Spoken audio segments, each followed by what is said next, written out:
Good evening, everyone. Meanodaddyo here. We're going to just take a few minutes to kind of unwind a little bit and strum a little bit on Bonnie and kind of tell you the story. Um, I remember back in 2000, 2007, 2008, I had the most amazing Gibson Les Paul traditional.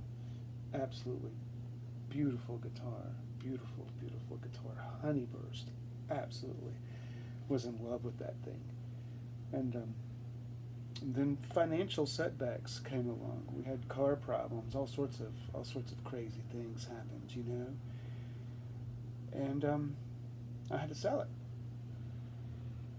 I remember I was going with my daughter. She was a lot younger then, but we were headed down to meet up with this person. They had traveled a long distance, and we were traveling a long distance to meet halfway so I could sell the guitar.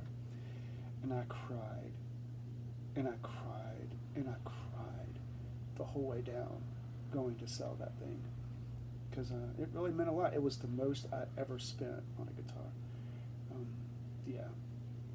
And my daughter, in her infinite young wisdom, she told me the story of a little Indian girl who lived in Texas, and their land had a severe drought that had been going on for a long time. And as sort of the story goes, the wise men of the tribe said that they had to start a fire to pay homage to the gods to help bring rain, and that it was important that everyone brought something that was important to them to the fire to show to the gods that maybe they would have mercy and bring them rain. Well, the girl, her name was, I forget her name now, but anyway, she brought her prized doll, the most valuable thing that she had ever had. It was all she ever had. It was her heart. It was like the clothes on her flesh. It was everything to her. Anyway, so she threw that into fire, and it was the biggest heart-crushing sacrifice she had ever made. Well, after that, it rained and rained and rained, and they finally got water across the land. And one of the first things that came up was the bluebonnets. And that's kind of a rough translation of the legend of the bluebonnets, so I was told from my daughter. And it kind of made me feel better, from the mouths of babes, you know. Here I am giving away my most prized thing, you know, at that time. And not thinking about the bigger picture, about the money was going to fix our car, the money was going to do a lot of things. So yeah, sold the guitar. They were really happy with it, you know. A couple of years later, 2011 as a matter of fact, I had saved up enough money and came across enough money from selling other stuff to buy this. And I named her Bonnie, after the bluebonnets. So, in case you're ever curious, now you know. That's how this guitar got her name, Bonnie. YouTube, meet Bonnie. Bonnie, meet YouTube. So anyway, yeah, there's that.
that song that I wrote right there sort of reminds me a little bit of that story. It just kind of brings images of that, of our journey down. You know, I picture in my head us cruising down the road, going to South Carolina at the time to do this trade. And that always just brings back the memory. I can still see in my head, you know, the passing of the lights as we're going down the interstate. And my sweet little daughter telling me that story. Crazy thing is that she's 15 now and she doesn't remember even telling that story to me. I don't know. I just find that kind of wild, you know. But anyway, yeah, so I hope that you kind of like that. And maybe I wanted to be a little more personable with you guys and gals out there to say that, you know, if you're playing or anything like that, just enjoy yourself, man. I've said that before, and I'll say it again. Just enjoy yourself. Just let it come from the heart, you know. You know, if you make mistakes, whatever, just who cares? At the end of the day, it doesn't matter. It doesn't matter. Just enjoy yourself. Play from the heart. Play what you feel like playing, and just enjoy it, man. You know? Yeah. Anyway, as always, please be kind to one another and know that I love you all madly, deeply. Good night.